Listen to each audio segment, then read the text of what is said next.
Best Soccer Show post-game USA 2, South Korea 0. The Americans take care of business at the StubHub Center in Carson, California with a 2-0 victory. Both goals by Chris Wondolowski. We are here. We're going to take your phone calls. We are going to get your impressions of that victory for the United States. A very uneven first half, a slightly better second half. What did you make of the substitutions that Jurgen Klinsmann threw into the game starting about the 60th minute, 62nd minute? We finally saw DeAndre Yedlin get a cap. Luis Gil gets his first cap as well. Two very young players.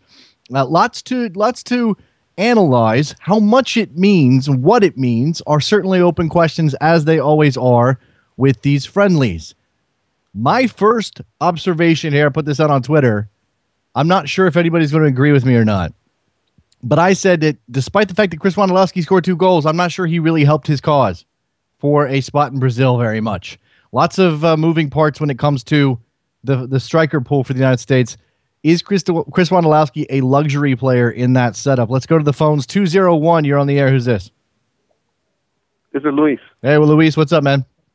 Nothing much. Just finished watching the game, and I still think we need a right back, maybe Tim Chandler. Well, Timmy Chandler needs to make his way back to the United States and back into the good graces of Jurgen Klinsmann if he's going to have a shot. He's a name that we kind of forget about because it just seems like it's not going to happen. And I will say, you say we need a right back. It's clear from this game, Brad Evans, it's going to be a problem, especially against better competition. DeAndre Yedlin's definitely not ready, or some of that was nerves. Clearly, you would have liked to have seen him play a little bit better in a cameo appearance to really give himself some kind of momentum. But he's so young. Yeah. On the other side, Parkes, I think that's how you pronounce his name. He seemed like a little bit out of shape. Granted, he wasn't playing in the Bundesliga for a while, and he just transferred back to the MLS. But he actually had a better game. Michael Parkhurst, is that who you're talking about? Sorry. Yeah, I mean, I'm watching towards the end of that match, and they're kind of going through stock up, stock down. Taylor Twellman was identifying Michael Parkhurst as a solid player. I think that he was fine. It looked like South Korea was much more intent on attacking up the left-hand side, which is where Brad Evans was stationed, which kind of took some of the pressure off of Michael Parkhurst. He was fine. I don't think he gives you much going forward, but you kind of know that when you bring him in. Right. Yep. Okay, man. Thanks a lot for the call, Luis. Appreciate it, man. All right. 201-430-2378 is the phone number. We'll take your calls for about the next 25 minutes or so, hoping to get an appearance from Jared Dubois on this program as well. He's probably running down to the mix zone to get some reaction from this game, so we may not hear from him until towards the end of the program. So give us your calls, 201-430-2378, as I mentioned. Get us on Twitter at Best Soccer Show. We'll quickly run down some of your observations. Clearly, we were talking about defenders. Those were one of the major concerns going into this game. Is can Matt Besler and Omar Gonzalez learn to work a little bit better together? Just take that little bit incremental step forward, because it looks like they're going to be the guys in Brazil. I think a lot of people still unconvinced by Omar Gonzalez at this level, but Matt Besler gives you some confidence. 351, you're on the air. Get us on Twitter at Best Soccer. Turn the show down. 351. What's up, man? Or woman? Hello. Hello, you're on the air. Turn the show down. I can hear myself. Turn it down. Well, I am talking from Portugal. Okay, can you turn down the thing you're listening to, because you're talking to me, so I need you to turn the show down, or I can't. There could be a delay. Okay, are you hearing? Yeah. No, go ahead, sir. Go ahead. Okay, thank you very much. I show the game from Portugal. I'm an American that lives in Portugal, Europe. Mm-hmm. I think the United States plays pretty well, with perhaps a B team. Very good, very impressive. Although my stream was not the best one, I think Gonzalez was pretty okay. Was there any particular player that you identify that you thought had a particularly good game? I mean, we can focus on the negatives, but there were some. No doubt, Rimando made very good saves. Yeah. The quality of pass of the United States teams was very impressive. Although we miss perhaps some flash from individual players. Yes. But after all, it was not our best team. Yeah, there were some missing components, yeah. Bit of pardon? Go ahead. I just said there were certainly some missing components that you would know, if there's no Clint Dempsey, that's obviously a major absence for the U.S. And we knew that going into this game that there was going to be a lot of the attacking onus was going to be on Graham Zusi, on Landon Donovan. I thought for the most part they did fairly well, and clearly they were instrumental in the 2 goals that Wondolowski scored. I didn't see the second goal, unfortunately, but no doubt seeing the game 2-0-2 in World Champion against Korea, our team did really improve a lot. I think our quality of pass is impressive. We have, of course, Beckerman played very well also. Brad Evans perhaps not so good. Michael Parker is a right defender, not a left defender, but he did his job pretty well. From a bigger perspective, I think with our 18, with our best players, we can manage a better team. Very, very.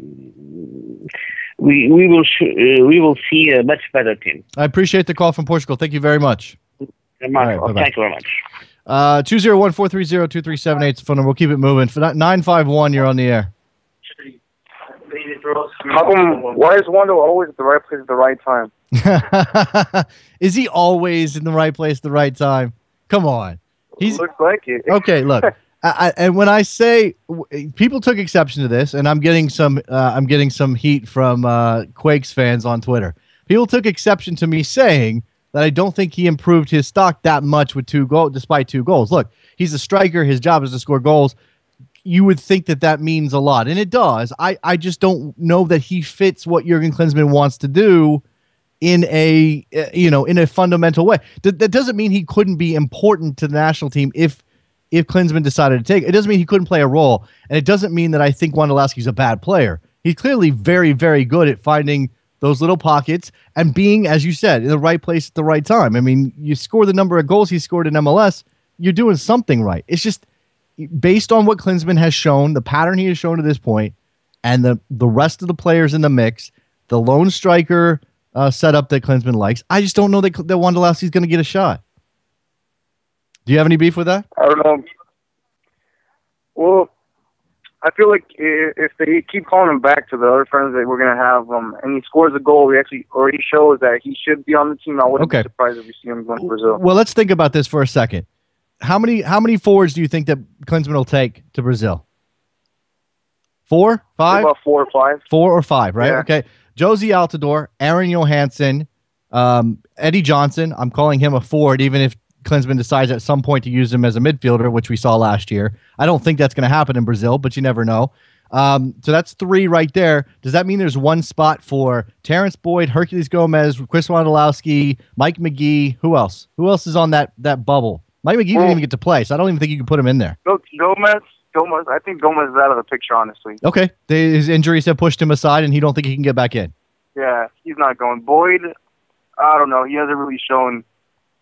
I don't know. I think Wando he can get in there. Okay, I appreciate. If he has a pretty good season. If he has a good start to the MLS season, he can get himself a shot. Yeah, it's very, very possible. I appreciate the phone call, man. All right, thank you. All right, 905, you're on there. Oh, hey, Jason. Hey, I saw producer Vince. Well, actually, not on this show, on the other show. Vince from Canada. What's up? I like the fact that we're going international. What? Me mentioning that you're Canadian? I don't understand. What's happening? What are you talking about? Right? The Portuguese guy. And, yeah. The guy caller from Korea. Yes. We're spanning the globe here at Best Soccer Show. It's what we do. So, from your semi interested standpoint in Toronto, what did you make of that performance from the U.S.? You know, no one's mentioned his name at all, and I understand why. It's Landon Donovan. He didn't really do that much this game. I thought he was competent to good, not excellent, not stunning, not take the game over level. Clearly, there were some issues. Look, Landon Donovan was playing in an attacking role. They have to get him the ball in good spots for him to be effective. I don't think he was bad by any stretch. Did you really think so? I thought he made a couple of very, very key passes. He set up he set up Zusi for the cross in the first goal. I thought he was fine. I don't know. I think he's the reason that Discrew didn't have that good of a game, because Discrew was playing deeper. No, wait. Jurgen Klinsmann's the reason Discrew didn't have a good game, because Discrew shouldn't be in that position to start with, my opinion.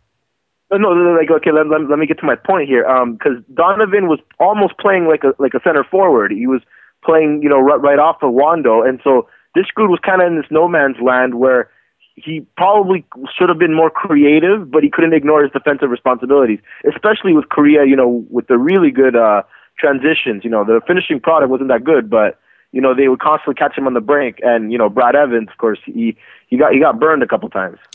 It's true. I mean, I suppose that what you're talking about is that Discrew again. I mean, I think that's that's a function of the position that Jurgen Klinsmann decided to use him in. I thought it was odd. And that was one of the surprises in the lineup to start with, that both Donovan and Discrew had won the field, and they were both central rather than pushing Donovan out to one of the wings, because Discrew is going to function much better as in that role Donovan played tonight than he would deeper. That's more of a Jose Torres type of role than a mixed Discrew role. Yeah, I'll leave you with this, Jason. I just want to get your thoughts on what Alexi Lala said on whether Donovan will end up fighting with Dempsey for that role, perhaps. I mentioned that at halftime. I actually mentioned it in the pregame as well. I don't think he's going to compete with Dempsey, because I don't think Dempsey gets dropped, especially if he's got the armband. I think that Donovan is sort of competing across that line, though, either as a fill-in if Dempsey's unavailable, clearly, or not directly against Zusi, but I don't know. He has to show Klinsmann that he can be effective in any one of those roles. I don't know. That may be the place that you would that if he's not competing with Zusi, that's where he would compete. But again, I don't think Dempsey gets dropped.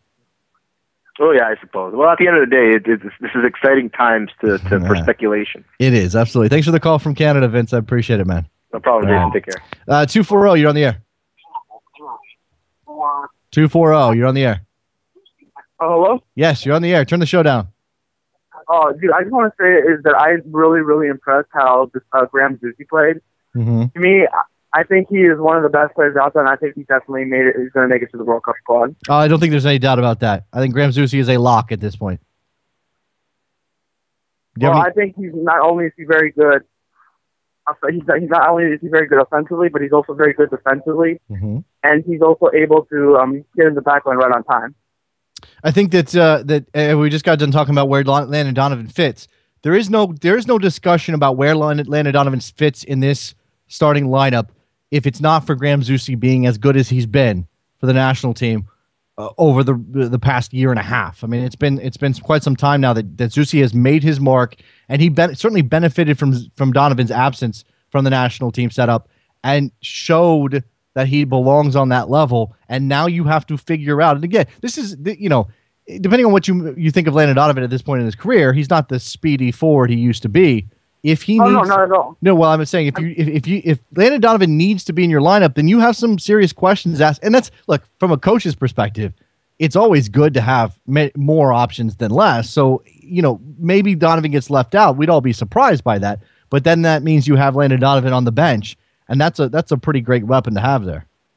Yeah, I just think Zusi was our most creative player of the game today. I mean, I thought like he outshined Donovan, and I think that if I love Landon Donovan, he's one of my favorite players. But if I had a choice of seeing who would be on the World Cup squad, who would take the position, I would choose Graham Zusi right now because he looks in a much better fit right now to me. Would you rather have Fabian Johnson on the left or Landon Donovan on the left? Eddie Johnson or Fabian Johnson? Fabian Johnson, because that's where he's been playing. I'd rather have Fabian Johnson at the left than Landon Donovan. Oh no, no, I'm sorry, I thought you said it. I'd rather have Landon Donovan at the left. Okay. But, all right. Well, I mean, I think that's where the rubber meets the road then for Landon Donovan and Klinsmann's decision. If Landon Donovan has to be in this lineup, if that's the decision Klinsmann makes, then Fabian Johnson is going to have to either move from that left side of midfield spot or he's going to be dropped. And if you have issues at left back, why would you not push Fabian Johnson to left back and let Landon Donovan be that left-sided midfielder? He's not quite the same kind of player, but he's going to give you nearly as much defensive cover as Johnson would. And those two guys working that flank together, I think would be a strength of the U.S. squad rather than a potential weakness if you had DeMarcus Beasley at left back. Oh, definitely. I would rather drop DeMarcus Beasley in the World Cup roster. I'm not a fan of DeMarcus Beasley. Mm-hmm. I'd rather have Fabian Johnson rather than DeMarcus Beasley. Appreciate the call. Man. Anything else? No, I'm good. Thank you. I appreciate the call. 201-430-2378 is the phone number. You got about 15 minutes to get in with your observations. USA 2, South Korea 0. Chris Wondolowski with both goals. Both classic Wondo goals. Both of them. Very Wondo-esque. Very Wondo-tastic. The great Wondo with two very Wondo goals. I'm going to say Wondo a lot. 214, you're on the air. Hey, this is Daniel in Dallas. I was just calling to talk about Brad Evans. Uh-oh. He was very shaky. Shall we say, weak in the game against what was essentially Korea's second team attacking presence. Sure. He obviously played a big part of the U.S. qualifying cycle, but at this point, are we looking at Brad Evans maybe being on the outside looking into Brazil in terms of fullback depth? I don't think he gets dropped completely. No. I think he goes to Brazil. Whether or not he is the guy on the field when they line up against Ghana, I'm not sure right now. I'm not sure. I don't think there's any argument to be made that Cameron's playing, the best right back for the U.S. national or for the, in the U.S. Right. national team pool. 100%. But at this point, I just don't know that if Cameron was to go down with an injury, that I would have any confidence in Evans going out there to replace him. Not that any of our other options are necessarily better. That's the problem, right? The reason Brad Evans is even there to begin with is that there's a serious lack of depth because Steve Cherundolo was injured, because Timmy Chandler did whatever Timmy Chandler did, and because, for whatever reason, Klinsmann failed to see Cameron's value at right back and instead used him as a center back and as a defensive midfielder. And while we know Cameron's going to Brazil. I think if you are not a Brad Evans fan and you do like what Jeff Cameron has done in the Premier League at the right back spot, then you've just got to hope that Klinsmann wakes up one morning and has an epiphany and says, hey, what have I been doing this whole time? Jeff Cameron's my right back. Is he the quickest guy on the field? No, but I think his awareness, I think he is balanced. I think he's certainly a guy who can get forward, and he's also a guy who he's less likely to make a disastrous mistake as a defender. He may not be a dominant defender. He may not shut guys down, but he's at least going to make it more difficult for a winger to get a cross in, for a Ronaldo to beat him one-on-one. He's going to push that guy into help, which I think is what Evans failed at mostly today, failing to get to get goal side and push that player into your help rather than, you don't want to give up space centrally. You don't want to let that guy cut in on you and get a shot off, but you at least have to make him work into a position where his options are limited, and Evans either overcommitted, or flat out missed, and that can't happen. I think we'll get an insight into Klinsmann's mindset if, for whatever reason, we see Chandler called into our European-based friendly against the Ukraine. If he's called in, I think all of a sudden that Jurgen Klinsmann is starting to doubt Evans' ability. If he's not, I think Evans certainly has that trip to Brazil pretty much in his back pocket. Yeah, look, again, I think Brad Evans goes to Brazil for whatever reason. Klinsmann has, I don't know if that's a reward situation. I don't know if there are a lot of reasons why I can imagine Klinsmann taking Brad Evans, even if it's not to start at right back, because he is a very versatile player. But I think what we all hope at this point is that what Jurgen Klinsmann did with Brad Evans was utilize an option, a cover option, a Band-Aid option against lesser CONCACAF opponents to get them through qualifying and get them through the hex. And now that the World Cup year is upon us, and he's got Jeff Cameron proving it at the highest level, the switch happens. We just gotta wait and see if that's what what Klinsmann decides to do. We all have to cross our fingers. Absolutely. Thanks for taking my call. Appreciate the call. 904, you're on the air. Hey, how's it going, Jason? What's up? Quick question. I just wanted to see, we all know Zusi had a great game today. Do you rate him or Bedoya higher? I rate Zusi higher. I think he's slightly headier player, if you know what I mean. I think his decision making, generally speaking, is better than Bedoya. I think Bedoya has more individual danger to him, and I think but I think Zusi also consistently hits a better ball than Bedoya. Nothing against Bedoya. I think Bedoya's got a shot at this too, and you could even make an argument that based on wherever Landon Donovan fits, Alejandro Bedoya is another guy who's pushing him out of the potential mix. So Bedoya's got a shot at this as well. I just don't think that he overtakes Zusi anytime soon. Right. Is there any formation where you see them on the field at the same time? Zusi and Bedoya? A three-man back line with I don't even know where Zusi lines up in that equation, but you would end up with Bedoya with the club has been playing behind the striker in some games that I've seen anyway. Really? But okay. They occasionally have him out right, occasionally have him inside. Well, he's also been I haven't seen Nance play, so I don't know this firsthand. But I've heard reports he was starting out as a wingback, which. Again, I mean, if Klinsmann decided to scrap his system and go to something like that, then there might be an obvious place for Bedoya in the lineup.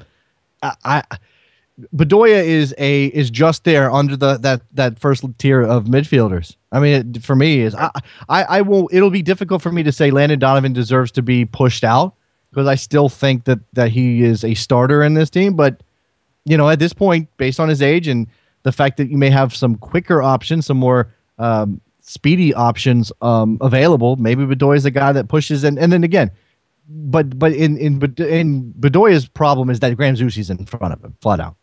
Yeah, agreed. All right, man. Thanks, Jason. Appreciate the call.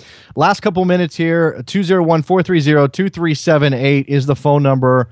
We'll hang out for another minute or two. Go ahead and take your calls, your thoughts on a 2-0 win for the United States in the January friendly. I am not going to mention at all the fact that they didn't beat them by the same scoreline as Mexico. Although I think I watched some of that Mexico game, turned it off at 2-0 Mexico. Korea had the same issues. They gave up goals. They couldn't put away their own chances. Mexico did not quite dominate that game as much as the scoreline indicated. I think that's true of this game as well. Again, we're looking at individual performances rather than sort of taking a big picture, although it's all connected. 661, you're going to be the last caller. What's up? Hey, yeah, I just wanted to talk about the Wando thing real quick. If he does get picked, I'm not too sure if his style of play is anything we should be confident about. He manages to get into those spots, but I don't see him doing that against top European competition. That is exactly part of my problem. Part of my point when I say I'm not sure he's really done that much to help his cause. He is one of the best MLS strikers. There is no doubt about that. I just don't know. And the same thing goes for Mike Magee. I mean, I know people love Mike Magee, and I know the guy has a bunch of different ways to score goals. He may even be more varied in his ability to score goals than Wando is. I don't think you're going to see Wando hit too many, 25-yard curlers, or volleys or those kind of things. But I still think Mike Magee would have problems getting into the team as the fourth or fifth striker for the same reasons. Right. I mean, just with Wando's lack of technical ability, I just see him getting completely shut down by a defense like Portugal or Germany. Yeah, it might be very, very difficult for him to get those areas, to find those areas that he does. I mean, I think it's an innate ability. And look, I think that even against top level performance, okay, I don't really want to put a whole lot of stock into it, but if you remember that All-Star game that in Philadelphia last year, 2012, one of the things that came out of that was, or no, was that 2013? I don't know, whatever that was. One of those things that came out of that was, the Chelsea defenders saying, John Terry telling Wondolowski his movement was great. The issue is that's obviously part of his game and that's probably the biggest part of his game is why he's so successful at this level. The open question is whether or not the defenders at the top World Cup level in the group of death are more able to contain that movement than obviously MLS defenders and obviously defenders at this level, South Korea's B team. That's the issue. Exactly. Yeah. I think we need more than a poacher, which is essentially what he is. Yeah, he is a poacher, and it's always going to be difficult for a guy like that when it's not obvious how you make him work in a system. It's a reactive sort of style rather than a proactive style. And that's right. You need shots. I mean, he got both of his first goal, he gets off a rebound. His second goal, he gets off of just finding a pocket 7 yards from goal where he's unmarked. That really shouldn't happen from a South Korea perspective. And it's hard to imagine it's going to happen that often in a World Cup. But again, part of this is, remember, if Wondolowski goes, he's what, fourth or fifth on the depth chart. Unless you have a rash of injuries at striker, it's hard to imagine him getting a real shot, him being on the field. I don't know. Maybe you want a poacher for just to mix up your style. I mean, to have that whole toolkit available. We got a banger. We got a guy who created his own shot. We got a guy who can turn. We got a classic center forward, and we really don't have that, but something along those lines. And then, oh look, here's a poacher. Maybe. I could see him going in maybe at the very end of a game, maybe if we're ahead, and just throw him in for some time. Maybe. I really don't know. Yeah, I don't know if that's really a guy that you take for that reason. I appreciate the call. Thanks a lot. All right, yeah, no problem. Right. How much that's the question. How much redundancy does Klinsmann want to build into his roster? And again, it's not like everybody's the same. Just because Terrence Boyd is similar of body type to Jozy Altidore in some rough way doesn't mean they're the same player or they do the same things well.